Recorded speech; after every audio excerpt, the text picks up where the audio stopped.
Vieira is where we'll start, Dave. Not really a surprise to some. I think a few are actually just surprised at how brutal it is with Palace sitting in 12th, really. But they've been on such a bad run lately, haven't they, that the gap between them in 12th and the bottom is now 4 points instead of 5. And I think it's that tightness between top and bottom of that pile that's making the Crystal Palace board sort of panic, really, isn't it? They're seeing relegation flash before their eyes. And before you know it, a Patrick Vieira, who seemed fairly settled as the manager there a few months ago, is out of the door. What's your feelings on it, mate? Do you see it as necessary for Crystal Palace to survive, or are you kind of feeling a bit sorry for him, really? You can see why, obviously, it's happened. Obviously, it's 12 games without a win, was it? This barren run of them looking, obviously being able to score goals, they've just not managed to do it, even with a lot of the talent at their disposal. So it's not surprising. However, I was a little bit surprised by the timing of being sacked on a Friday, 2 days before a game. And obviously on St. Patrick's Day, which is it's not great when your name is Patrick. Obviously, that just adds to the brutal nature of it. And yeah, you've got to feel sorry for him in a way, because, okay, you know, they are struggling to get wins, but there are a lot of teams down there who are really struggling at the moment, and you could easily say that a lot of those teams could be looking to get rid of their manager as well. I mean, there's so many teams we've spoken about. Obviously, Leicester, obviously being one of them, who are yo-yoing from week to week. But we're speaking about a manager now who we all thought really had a lot of potential from what he did show, you know, in his first sort of six to 8 months at Palace. And obviously over the last months, he has, you know, the team has sort of slumped in their form and really just sort of been getting by in games. They've been having the cohesion to grind results out, you know, obviously holding on to draws and getting a point here and there, but just not doing enough to get a win. I think that's where Palace fans are kind of most frustrated, because they wanted Vieira to succeed because they could see the improvements made in the style of play since the Roy Hodgson days. Obviously, they're talking about Roy Hodgson returning to replace him, which I think rightly they're angry about, because it seems like a huge backward step in playing style, doesn't it? But the players that he's brought into the club after the mass exodus that appeared when he arrived, they've been really progressive as well and really quite young, quite talented. So there's a disappointment and a frustration amongst Palace fans, I think, that this is the way it's gone down.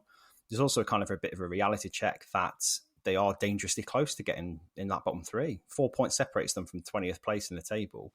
You know, it only takes a couple of games and they're slid down there.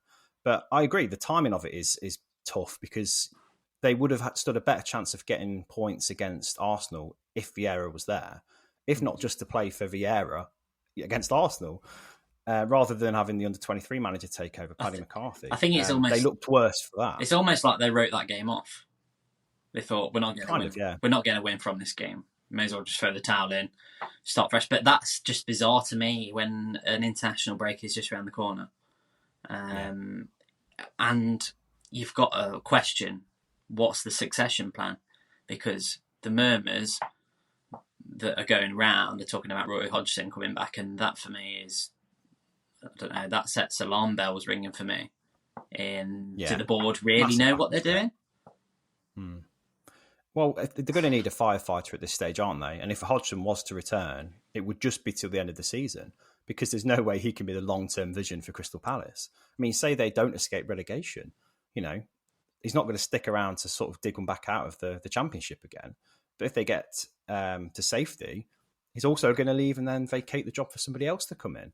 But at that level, I say that level, between 12th and 20th, they're all kind of fighting for the same kind of calibre of manager, aren't they? Which makes it even more difficult to replace him now, but also next season, wherever they might be.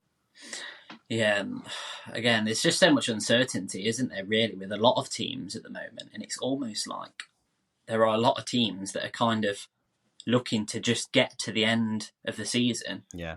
And then, obviously, look to put something into place. But the thing is, there's so much uncertainty with what teams will go down you can't really plan for next season until you know where you're at. You know that a lot of 100%. managers will want to know whether the team's going to be in the Premier League or in the Championship for one. So it really does just rely on safety.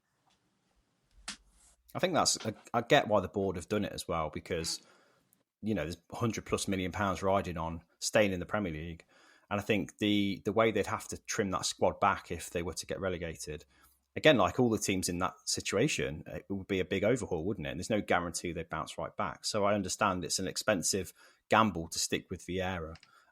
So I mean, for me, it's an unpopular opinion, but I think they've done the right thing. I think it's a slump that I think they'd struggle to arrest, because yes, they've had a difficult run of games against some difficult teams, and I think the games they've got ahead of them now are a little bit more favourable, but they're only favourable if you're in good form, and they've just been playing so badly that the teams at the bottom now, the ones that have got the most momentum, feel like the ones that have got a better chance, and Palace have no momentum at all, do they? No. And what they say, when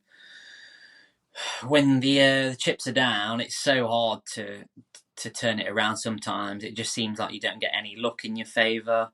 Obviously, in this game, they hit the post, didn't they, early on against Arsenal? You just wonder if they could manage to get a goal early on, would that have slightly changed things in their favour? But they just can't, they can't turn, it's really struggling to turn things around. And you have got to worry for them, but they're just lucky, really, that there's so many teams down there at the minute that are in danger, that they have every chance of staying up. But you look at the pool of talent that they've got. I mean, personally, I don't think Palace will go down. I think they do have enough to stay in this league. I think they've got some very good attacking players, particularly, who do need to step up. I don't think we've seen enough from the likes of Elise and Eze. Zaha's obviously been missing for a while. Yeah. He definitely needs to stand up because he's the senior man. He's the senior man in that attack. He definitely can make an impact.